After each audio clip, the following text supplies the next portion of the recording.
नाज़िर टंडो मस्ती में कार इल्ज़ाम हेठ सरेआम गोलियूं हणी क़त्ल कयल नारी रुबीना चांडे वारे केस में डीसी खेरपुर तरफ़ां जोड़ियल जांच कमेटी जांच मुकम्मल करे रिपोर्ट डीसी खेरपुर हवाले करे छॾी आहे।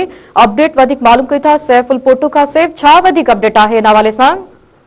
जी खेरपुर बसां टंडो मस्ती थाणे जी हद ॻोठो चांडियो में कार इल्ज़ाम हेठि क़त्ल थियल नारी खालदा उर्फ़ रुबीना चांडियो जे क़त्ल केस जी जांच लाइ डिप्टी कमिश्नर खेरपुर पारां जेका उनजी हिदायत जोड़ियल ज़िलई इंसानी हक़नि वारी कमेटी केस बाबति जांच मुकम्मल करे वरिती आहे, जंहिंजी रिपोर्ट डिप्टी कमिश्नर खेरपुर हवाले करे छॾी आहे। कमेटीअ में deputy director social welfare Zulfiqar Ali Shaikh, advocate doctor Khadim Daud, Deepa Kumari, incharge women and children protection cell Mahnaz Bozdar, women development जे दानियाल फोटो ऐं कमरदीन चना शामिल आहिनि। कमेटी दौरे दौरान पुलिस अफ़सरनि सां मुलाक़ात कई ऐं वाक़े वारे हंधि जो मुआइनो कयो ऐं मुतासिर ख़ानदान सां मुलाक़ात करे इंसानी हक़नि जी सूरत हाल ऐं लाॻापियल इदारनि जी रद्द अमल जो तफ़सीली जाइज़ो पिणु वरितो। कमेटी पंहिंजी रिपोर्ट में ॼाणायो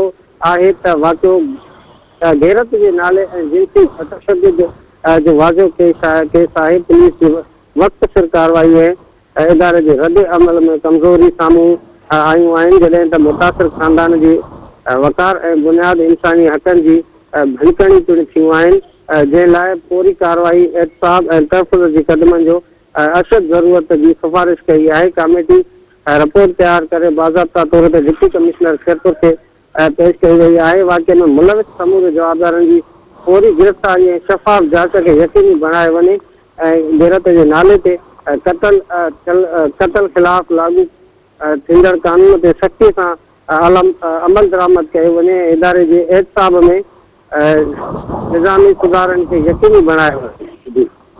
सैफ, अवां जी महिरबानी।